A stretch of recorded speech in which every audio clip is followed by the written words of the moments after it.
Bonjour. Le thème d'aujourd'hui, c'est d'abord un petit point sur ce qu'est le yoga.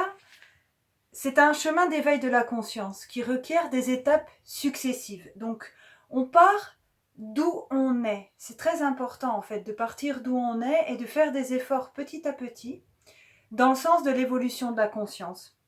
Ramakrishna dit qu'il n'y a pas d'autre mystère en yoga que de plonger de plus en plus profond au cœur de notre être pour en découvrir l'essence. Il y a en chacun de nous des ressources que le yoga découvre via la conscience, collecte, amplifie et dirige en les transmutant. Donc on part bien d'où on est, en s'appuyant sur le yama précédent satya, la vérité, d'où on est, et petit à petit, on va avancer vers plus de conscience et l'ensemble des 5 koshas, des 5 corps, vont s'ouvrir. Gurdjieff décrit l'humain ordinaire comme un animal mécanique qui ne peut contrôler ses pensées, ses émotions. Il vit dans un monde subjectif, isolé de la réalité telle qu'elle est. Comprenez, on vit dans un monde de pensée en fait. Sans être dans le moment présent, sans cesse happé par le passé et le futur. Le futur amène des peurs, le passé amène également de l'anxiété. Le yoga est un chemin d'éveil qui nous libère de cette condition inconsciente. Donc, à chaque fois que vous allez sur le tapis, pensez que vous faites évoluer votre conscience et par là même la conscience universelle, puisque tout est relié en termes d'énergie. Et aujourd'hui, le thème, c'est Asteya. Asteya, c'est le troisième yama, et qui se traduit par la non-possessivité, la non-envie. En fait, on est dans un monde qui est basé sur cette envie. La publicité, la surconsommation, en fait, l'envie d'avoir mieux. L'herbe est plus verte chez le voisin, d'avoir quelque chose d'autre. Et en fait, ça nous empêche vraiment de vivre dans le moment présent et de vivre dans le contentement. C'est-à-dire, si j'avais telle chose que l'autre a, eh bien j'y arriverais. Si j'avais... Non. Satya, la vérité, nous dit vous êtes ici, maintenant, avec le corps que vous avez, avec les pensées que vous avez. Et puis avec ça, vous pouvez faire quelque chose de merveilleux. Vous êtes très bien tel que vous êtes et vous n'avez pas besoin de toujours plus. Donc en fait, cette sagesse de Asteya, c'est se libérer des désirs. Donc un esprit qui est libéré d'attachement, qui est libéré de toujours vouloir plus, est en paix. Donc la paix du contentement, la paix qu'on abordera plus tard, Santosha, qui est très chère par exemple au bouddhisme. Cette paix en fait vous permet vraiment de vivre la vie telle qu'elle est et de vous relaxer. Tandis que s'il faut toujours plus, si vous avez toujours un désir d'être comme telle personne, de faire ce que fait telle personne, d'avoir le corps de telle personne, d'aller en vacances là où est allée telle personne, eh bien vous ne vivez pas votre réalité telle qu'elle est. Du coup, cette distorsion de la réalité amène de la souffrance. À la fin de la journée, posez-vous la question de savoir si vous êtes insatisfait d'avoir vu les autres avec une meilleure situation que la vôtre. Essayez de vous interroger sur ce qui est tout à fait humain, la jalousie, l'envie, essayez de vous interroger sur comment elle intervient dans votre vie. Et puis ce n'est qu'en mettant la lumière de la conscience dessus qu'on va pouvoir évoluer et qu'on va pouvoir se libérer de ça. Donc Asteya, c'est l'honnêteté. C'est-à-dire également ne pas prendre plus que ce dont on a besoin. Donc dans nos sociétés, il y a une grande erreur, par exemple la mode. Allez, j'ai déjà 6 pantalons, il va falloir que j'en ai un autre parce que cette saison, c'est le Bordeaux. Tout ça, en fait, ça va aller à l'encontre d'Asteya. Asteya, c'est aussi la non-possessivité, c'est-à-dire savoir ce dont on a besoin et puis se contenter de ce dont on a besoin. Ça procure une grande liberté et notamment en Feng Shui, on dit que se libérer de tout ce dont on n'a pas besoin procure une grande montée d'énergie, en fait, une grande fraîcheur. Et on peut le comprendre aisément. Donc, moi, ce que j'aime bien faire en étudiant Asteya, c'est étudier également le livre d'une japonaise qui s'appelle Marie Kondo, et ça s'appelle La magie du rangement. Donc je vous le joins en PDF. Et en fait, ce livre va nous permettre de nous libérer dans la maison, en ce moment on a le temps, de tout ce dont on n'a pas besoin et qui pourrait servir à d'autres personnes. Je pense notamment à l'abri, à Emmaüs ou à d'autres personnes qui seraient très contentes ou qui en auraient l'utilité.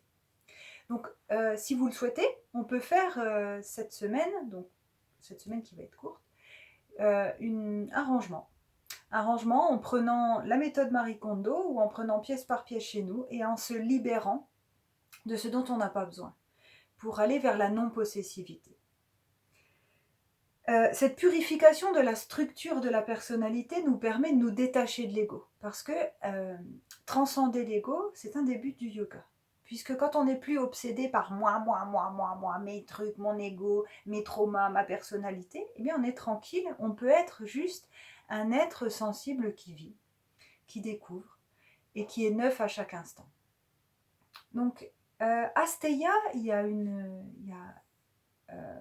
un aspect d'Asteya également à travailler, c'est la possessivité envers les êtres qui nous entourent. Par exemple, on va penser que notre conjoint est notre possession ou que les enfants sont notre possession. Et ça, c'est un grand danger d'attachement et c'est un grand danger d'intrusion dans la liberté d'autrui. Donc, essayez de questionner ces rapports en allant à travers Asteya, la non-possessivité. Essayez de voir dans vos vies ce que vous ramenez à vous. Dans quelle mesure, en fait, cet état vous arrive de temps en temps. Et en mettant, encore une fois, la lumière de la conscience sur cet aspect, vous allez pouvoir vous en détacher. Et puis, aujourd'hui, on va voir un asana très très important qui travaille sur le Shuddha Chakra, la gorge, Sarvangasana, la chandelle. Donc vous l'avez toute pratiquée en cours, c'est un asana qui est très pratiqué. Et moi pour l'instant je vous le conseille de le faire à la fin des séances de yoga. On va voir qu'à la fin des séances de yoga, il est intéressant de travailler sur les asanas qui stimulent les chakras supérieurs. Sarvangasana, sa transcription littérale, c'est la posture de tous les membres. C'est-à-dire qu'en fait, il va y avoir un travail de tous les membres. Et puis, au niveau ésotérique, on dit que l'intelligence de l'homme est venue du fait que sa colonne vertébrale a été alignée en se mettant debout avec l'énergie tellurique, magnétique, l'énergie de la Terre, moins, et l'énergie cosmique, plus l'énergie du soleil, de la pluie, on voit bien qu'elle tombe dans ce sens-là, l'énergie électrique. Donc c'est les courants électromagnétiques qui auraient permis à l'homme de développer son intelligence. Donc les courants électromagnétiques qui passent par le canal de la colonne vertébrale. Donc dans Sarvangasana, la chandelle, ces courants vont être inversés. Donc cette inversion des courants est vraiment intéressante puisqu'elle va provoquer un effet de ce qu'on appelle sublimation. La sublimation en yoga, ça va être un phénomène qui intervient dans les postures où les chakras du bas, donc Muladhara, Svadhisthana et Manipura, vont être placés au-dessus des chakras du haut, donc Anahata, Vishuddha, Ajna et Sahasrara. Et en fait, ces postures inversées vont opérer un effet de sublimation puisqu'on dit que au niveau des énergies, les énergies plus lourdes sont vers le bas. Et puis ce qu'on va avoir comme énergie, par exemple des tensions sexuelles frustrées, de la colère, de la peur, de l'angoisse, en fait toute cette énergie qui est magnétisée par les centres inférieurs, on dit inférieurs parce qu'ils sont en dessous dans le corps, c'est pas qu'ils ont une infériorité, tout est égal. En fait, va opérer une sublimation des énergies. C'est-à-dire qu'on va rééquilibrer les énergies et les ramener en fait vers les centres d'énergie supérieurs. Donc, cette posture est une des panacées. Donc, pour l'instant, on a vu Paschimottanasana, la pince, comme une des panacées au niveau physique. Et puis, il y a d'innombrables bénéfices à cette posture qui est appelée la reine des asanas. Donc, c'est une posture très importante et qui va compresser la glande thyroïde. Donc, quand on la fait dans son développement complet, on va avoir ce qu'on appelle Jalandhara Bandha. Donc, on va avoir la gorge qui est compressée ici et ça va compresser la glande thyroïde. La glande thyroïde qui est importante dans le contrôle des autres glandes.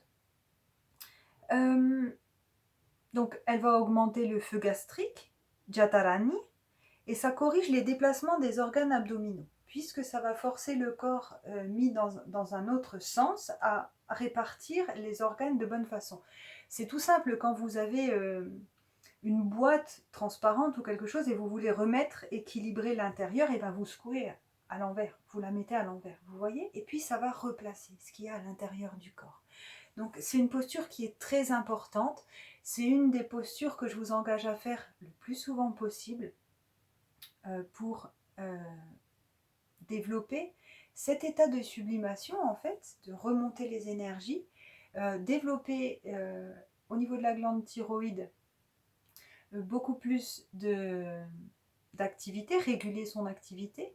Et puis au niveau de Vishuddha Chakra, c'est un chakra qui représente l'intelligence supérieure, c'est-à-dire la compréhension des concepts, les concepts de l'espace et du temps notamment. Du coup, travailler là-dessus, ça va vraiment vous permettre d'ouvrir l'espace de votre être. C'est une posture qui va petit à petit nous aider à faire ça. Et il y a plusieurs variations à cette posture, donc qu'on va voir maintenant. J'espère que vous pouvez voir bien correctement. Je règle ça, voilà. Donc en fait, Sarvangasana, on prend là où on en est. Et on va tout doucement aller vers des étapes. Donc ce qu'on peut faire, c'est prendre... pas dans un premier temps. Donc on va se mettre sur le dos. Et puis la première posture, ça va être de s'entraîner à mettre les jambes droites, ainsi. Donc ce qu'on peut faire, c'est aussi placer les jambes contre un mur. Placer les jambes contre un mur, ce qui va avoir des effets positifs au niveau de la circulation dans les jambes, ce qui est très important. Et puis ensuite, on va pouvoir passer à la posture de la cascade. Donc on met un coussin. Vous savez, les briques un petit peu plus rigides du cours de yoga sont aussi très bien à ce niveau-là. Donc ce coussin est un petit peu plat, je le plie sous les hanches. Et là, je vais avoir un tout petit peu plus de hauteur et je vais avoir beaucoup plus de facilité. Donc là, c'est la posture yin où vraiment là, je ne fais rien du tout. Et je vais rester dans cette posture en me concentrant sur l'énergie qui descend dans les jambes et qui coule jusque Vishuddha Chakra, jusqu'à la gorge. Ensuite, pour monter cette posture, donc je remets les jambes au sol. Pour monter cette posture, je peux d'abord bien placer mes épaules. Je croise les doigts sous les fesses et je vais ramener mes épaules que les omoplates se rapprochent. Ensuite, il me reste à ramener les genoux vers la poitrine et dans une impulsion, je monte les jambes. Donc au début, la posture peut être un petit peu ainsi. Vous voyez ? C'est-à-dire que mes hanches sont au-dessus de mes coudes. Et en fait, je peux ramener les coudes sur le côté. Voilà. Donc, s'il vous plaît, quand vous êtes dans la posture, ne tournez pas la tête vers la vidéo. Gardez la tête vers le dessus. Vous regardez vos pieds puisque vous risquez de vous faire mal au cou. Donc, au début, on est ainsi. Voilà. Les jambes inclus peuvent aller un petit peu vers ma tête. Et je vais essayer de chercher l'équilibre. Et ensuite, la posture évolue lorsqu'on va ramener progressivement les jambes au-dessus des épaules. Et en haut, les pieds sont complètement détendus. Et je vais pouvoir ajuster la posture en ajustant mes coudes doucement. La respiration est dans le ventre. Toute ma concentration sur l'énergie qui descend dans les jambes jusqu'au Vishuddha Chakra. Et pour descendre, quelque chose que j'aime bien faire, c'est on plie les genoux vers la tête et regardez dans mon dos, je mets mes poings l'un sur l'autre. Et en fait, lorsque je descends, j'écrase mes poings et puis il ne me reste plus qu'à déposer mes fesses sur le sol. Surtout après Sarvangasana, vous laissez bien la tête au sol et vous vous concentrez sur l'idée de passé, présent et futur dans le même instant. Une sensation d'espace accru.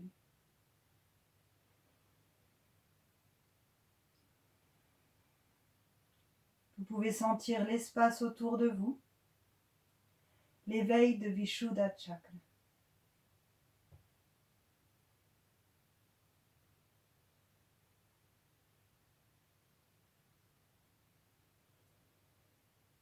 Voilà pour Sarvangasana. N'hésitez pas à envoyer des questions et n'hésitez pas à faire petit à petit, c'est-à-dire essayer sur vous les positions intermédiaires pour voir comment vous vous sentez dans chacune des positions. Au niveau de la méditation musicale, j'ai trouvé quelque chose qui est sympa pour Manipura Chakra. Donc c'est sur YouTube du film Gladiator, ça s'appelle The Battle. Et en fait c'est intéressant de faire cette méditation musicale en inspire et expire sur Manipura Chakra. Et voyez l'état d'esprit qui découle de cette pratique. Je voudrais aussi partager avec vous une pratique donc, que je vous envoie, que je mets dans les liens, qui est d'un monsieur qui s'appelle Wim Hof, et elle nous a été conseillée par notre professeur en cette période surtout. Donc c'est une méthode de respiration très simple, où on va s'allonger par terre, et on fait 30 respirations ainsi.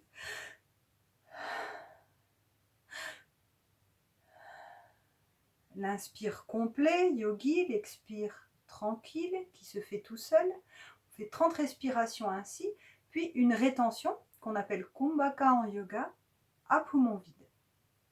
Et en fait, cette méthode va vous permettre de relâcher le stress et va vous permettre de commencer à explorer les rétentions, c'est-à-dire Kumbhaka en yoga.